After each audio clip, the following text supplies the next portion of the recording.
प्राशन न होने के कारण गजानन को जब भैया कार्तिकेय के भांति व्यंजन खाने को नहीं मिलते तो वे रुष्ट होकर भवन के परिसर में चले आते हैं, जहाँ पूर्व से ही उपस्थित जृंभा छल से गजानन के दुग्ध में कालकूट हलाहल विष घोल देती है, किंतु गजानन पर उसका कोई प्रभाव नहीं पड़ता। अब आगे।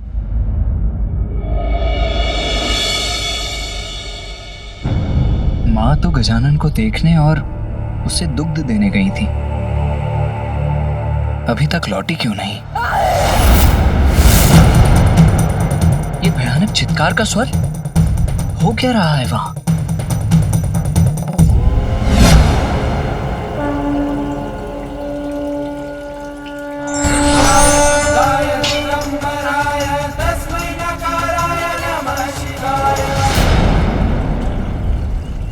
अंत हो गया इस दुष्ट का, किंतु इस घटना से एक प्रश्न उत्पन्न हुआ है मेरे मन में। किस दिव्य शक्ति का रूप है मेरे पुत्र गजानन का जीवन और क्या है उसके जन्म का प्रयोजन?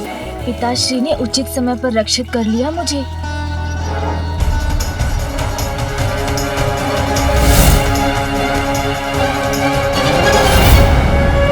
छल करने का परिणाम मिल गया ना?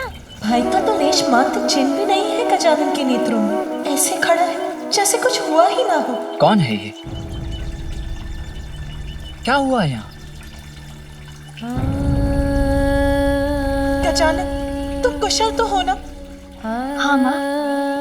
ये राक्षसी यहाँ आई कैसे? ये कहाँ से आई ये तो ज्ञात नहीं माँ। मैं भवन के बाहर आया तो इसने जया मौसी का वेश धरकर मुझे भोजन देने का प्रयत्न किया, किंतु वो मैंने अस्वीकार कर दिया। फिर इसने मुझे दुग्ध दिया, वो भी बहुत कड़वा था। आपने भेजा है, बस ये सोचकर मैंने उसका पान कर लिया। फिर पिताश्री ने अपने त्रिशूल से इसका वध कर दिया। मेरे पुत्र, मेरे गजानन, मैं अत्यंत प्रसन्न हूँ कि तुम सुरक्षित हो। माँ, आपका स्नेह पाकर तो मैं भी बहुत प्रसन्न हूँ।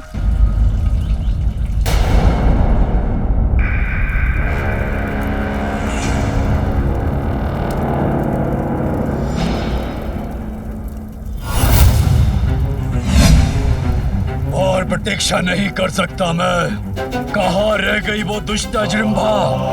अब तक क्यों नहीं लौटी? आप व्यर्थ ही चिंता कर रहे हो असुर सम्राट।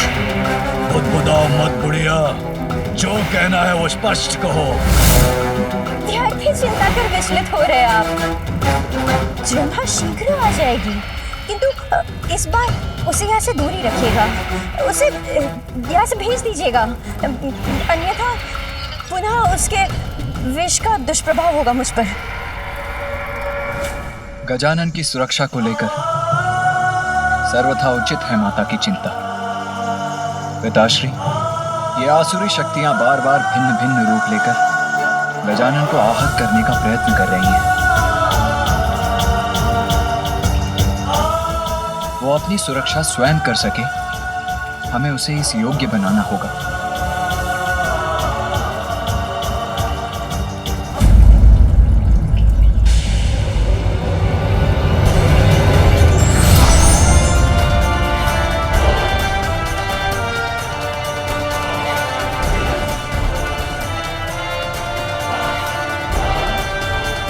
भैया के पास धनुष?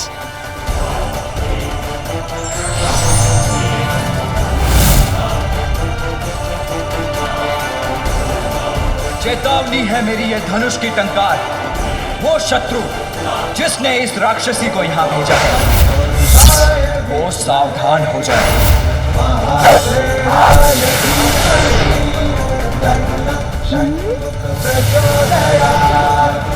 भैया कार्तिकेय कितने महान योद्धा हैं। उनका बाण तो अत्यंत अद्भुत है।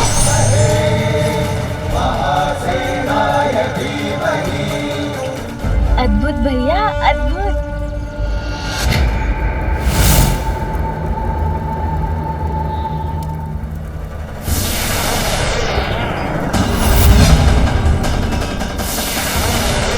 असुर सम्राट, वहां देखिए।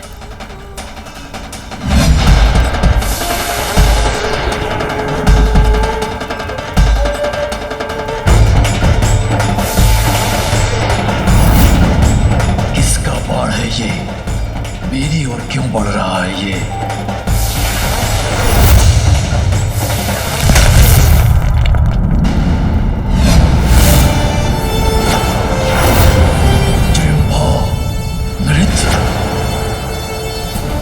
चेतावनी है मेरी ये धनुष की टंकार। वो शत्रु जिसने इस राक्षसी को यहां भेजा है, वो सावधान हो जाए।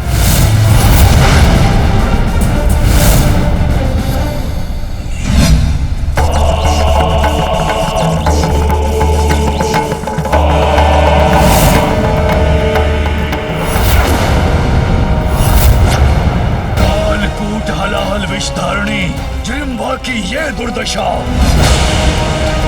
इतनी शक्तिशाली राक्षसी का वध कर दिया उस गजानन बालक ने। त्रिदेव भी सुरक्षित नहीं है इसके कालकूट हलाहल विष से, यही कहा था ना। तो एक बालक ने कैसे सह लिया इसका विष, वध कैसे कर दिया इसका, अंत करेगा वो मेरा, यही कहा था ब्रह्मदेव ने। सत्य हो जाएगा उनका वचन यदि मैंने स्वयं उसका अंत कर उसे नहीं रोका।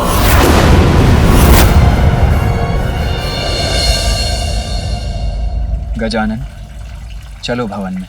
नहीं भैया, मैं भीतर नहीं आऊंगा। क्यों आऊं मैं वहाँ? ये देखने कि माँ आपको अकेले अकेले इतना स्वादिष्ट भोजन खिला रही है और मुझे माँ मात्र दुग्ध दे रही है।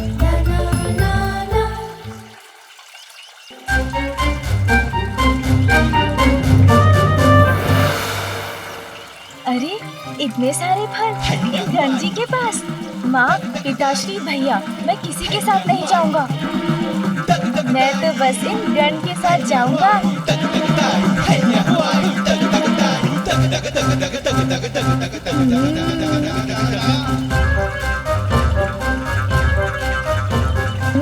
अब तो ये फल मेरे होंगे। रुकिए, मैं भी चल रहा हूँ आपके साथ। अरे गजानन, रुको तो। प्रत्यक्ष में तो ये मात्र एक बालक है, मेरा पुत्र। बाल सुलभ क्रीड़ाएं कर हमें लुभाता है, किंतु जो प्रत्यक्ष दिखाई दे रहा है उसके परोक्ष में क्या है?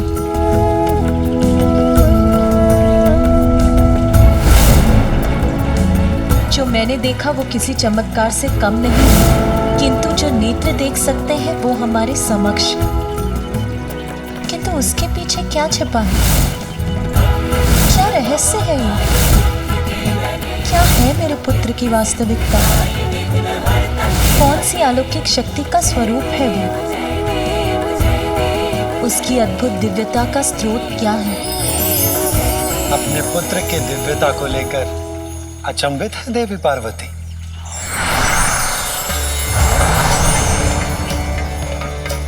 आप सभी यहाँ, मेरा प्रणाम स्वीकार कीजिए।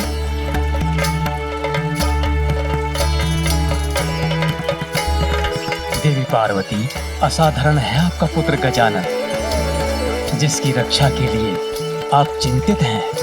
उसने ही जन्म से पूर्व आपकी अर्थात अपनी माता की रक्षा की थी। मेरी रक्षा की थी उसने ब्रह्मदेव, अपने जन्म से पूर्व? किंतु कैसे? आपको वो समय तो स्मरण होगा ही जब आप अपनी कल्पना से अपने पुत्र के रूप का सृजन कर रही थी।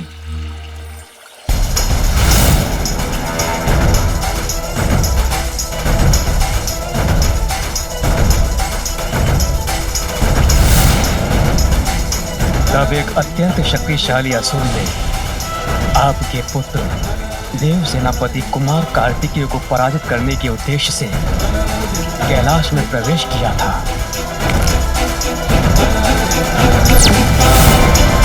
किंतु उसकी कुदृष्टि आप पर पड़ी। तब गजानन ने ही हस्तक्षेप करके आपको उस असुर से रक्षित किया था।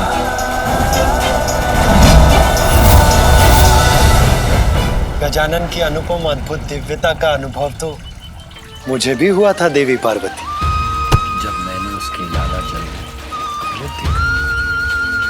जब ब्रह्मलोक में उसका आगमन हुआ था तो उसने अपनी दिव्यता से मुझे भी अभिभूत किया था।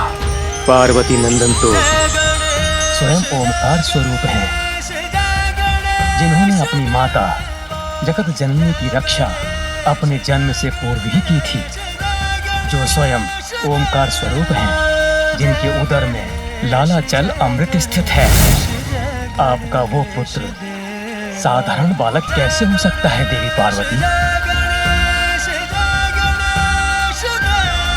आप सभी ने गजानन की दिव्यता का अनुभव किया है। वो ओमकार स्वरूप है। मेरा पुत्र, ये कैसे संभव है?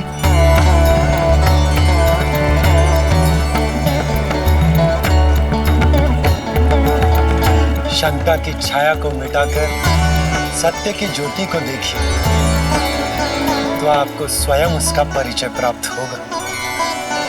आपका पुत्र गजानन ही ओमकार स्वरूप परम शक्ति, परब्रह्म, महागणपति है।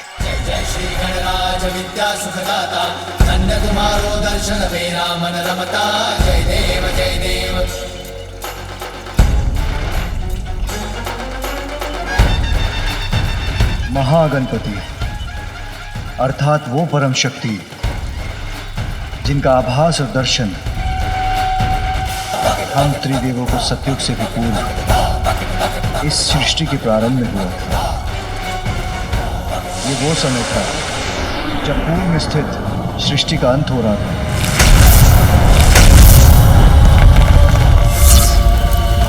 प्रलय काल का भयंकर दृश्य था। जल और वायु के उत्पात से संसार का संहार हो रहा था।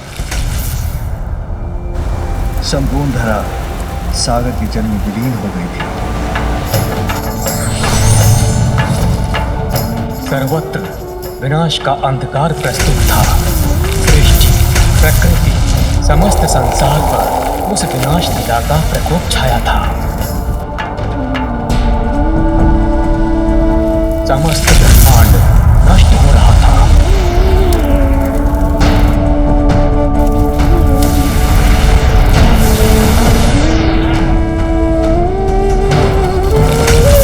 इस सृष्टि का निर्माण कर हमने उसका पालन किया था। उस प्रकृति के प्रत्येक अंश का अंत होने लगा, तो हमारे मन में हम त्रिदेवों के अस्तित्व के औचित्य को लेकर प्रश्न उठा। जिस संसार को स्थापित रखने का कार्य हम त्रिदेवों का था, वो तो नष्ट हो चुका था। हम इस विचार में डूब गए कि अब हम त्रिदेव क्या करें।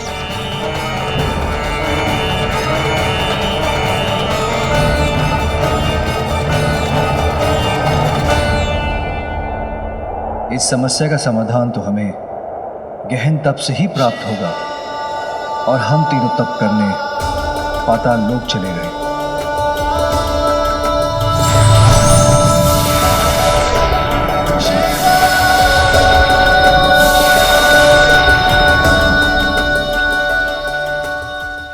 सहस्त्रों करोड़ों वर्षों तक हम त्रिदेव पाताल लोक की गहराई में स्थित रहकर ध्यान और तप में रत रहे।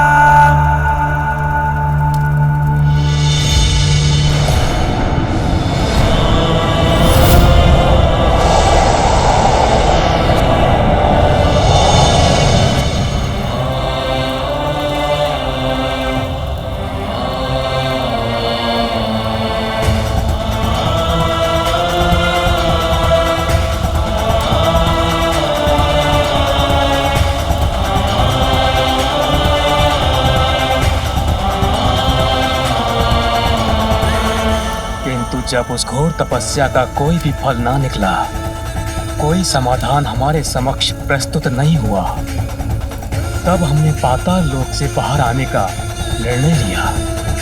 पाताल लोक से लौटने पर हमने देखा सृष्टि को अपने भीतर समाहित करने वाला जल नीचे उतर चुका था।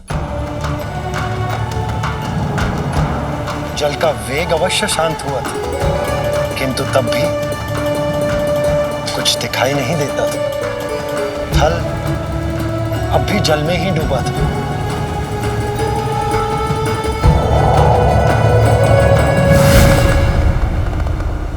एक स्थान जो जल से मुक्त था, उसी को उचित जानकर हम तीनों वहीं बैठकर विचार विमर्श करने लगे। पर हमारी समस्या अभी भी वहीं की वहीं थी। जो था उसका अंत हो चुका था। उसके अंत स्थान पर हम उनका ध्यान, उनकी प्रार्थना करने लगे, जिनसे संपूर्ण सृष्टि का अस्तित्व, जो सृष्टि के ही नहीं अपितु समस्त ब्रह्मांड के कारण के भी कारण है, जो अनादि है और अनंत है।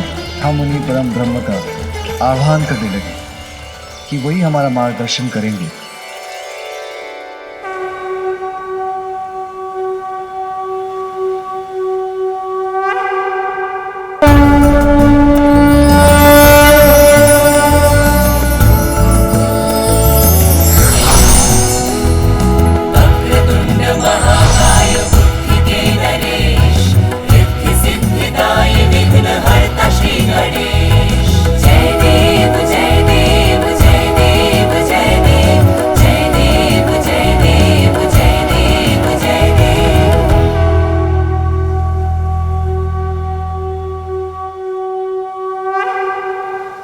वो महाशक्ति मैं ही हूँ जिससे संपूर्ण ब्रह्मांड का जन्म होता है। प्रलय के पश्चात मुझ में ही संसार का विलय भी होता है। मैं ही करता हूँ, मैं ही धारण करता हूँ और मैं ही संहार करता भी हूँ। मैं ही विश्व रूप ब्रह्म हूँ। मैं ही साक्षात नित्य आत्मा हूँ। सत्व, रज, तम तीनों गुणों से परे, स्थूल, सूक्ष्म और कारण तीनों देहों से परे, भूत, भविष्य, वर्तमान तीनों कालों से परे। मैं ही प्रणव हूँ, मैं ही ओंकार हूँ, जो समस्त मंत्रों का बीज मंत्र है। सभी वेद मुझसे ही उत्पन्न हुए हैं। नमो नमो विश्वे भृते अखिलेश, नमो नमः कारण कारणाय, नमो नमो वेद विदाम दृश्य, नमो नमः सर्ववर प्रदाय।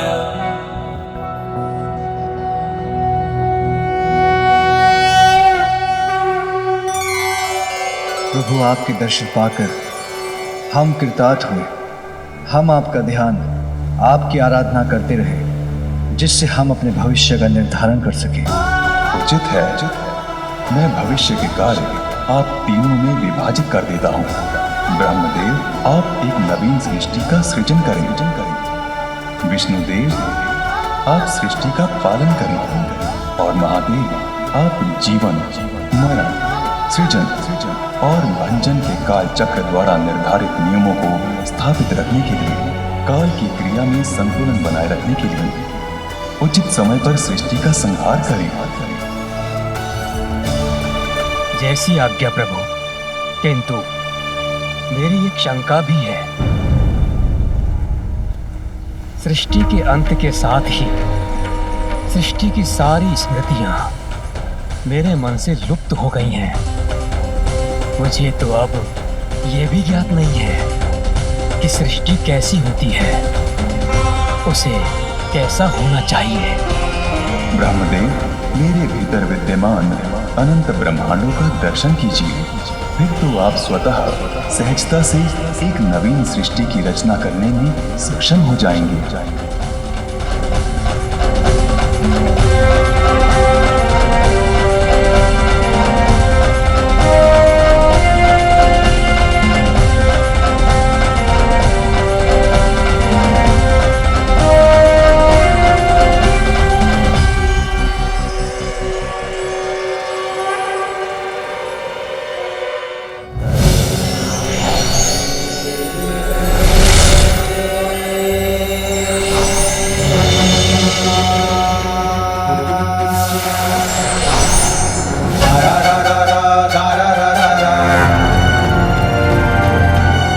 आश्चर्य, अनेकों ब्रह्मांड, असंख्य सृष्टि।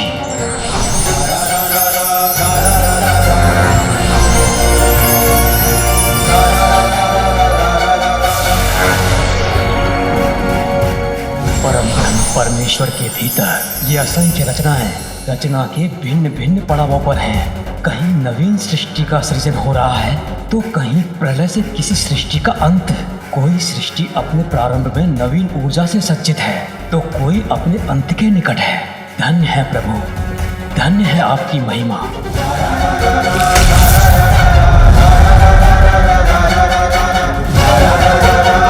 धन्य है प्रभु।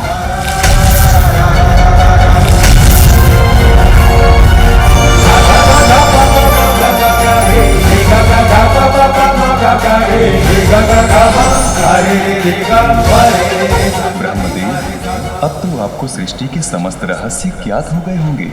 हाँ प्रभु, आपकी कृपा से अब सब स्पष्ट है। हमें अपने दिव्य दर्शन देकर दिशा निर्देश देने के लिए आपको कोटि कोटि धन्यवाद प्रभु।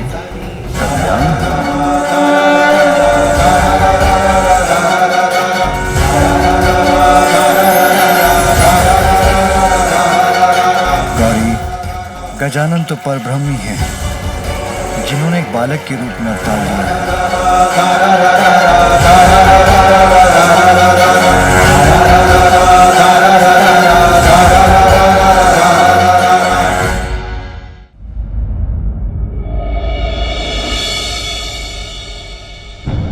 माँ तो गजानन को देखने और उसे दुग्ध देने गई थी,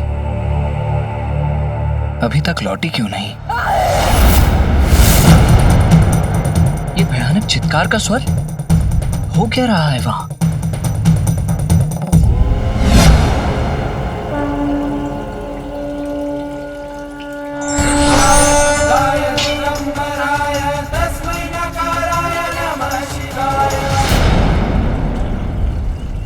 अंत हो गया इस दुष्ट का, किंतु इस घटना से एक प्रश्न उत्पन्न हुआ है मेरे मन में। किस दिव्य शक्ति का रूप है मेरे पुत्र गजानन का जीवन और क्या है उसके जन्म का प्रयोजन? पिताश्री ने उचित समय पर रक्षित कर लिया मुझे।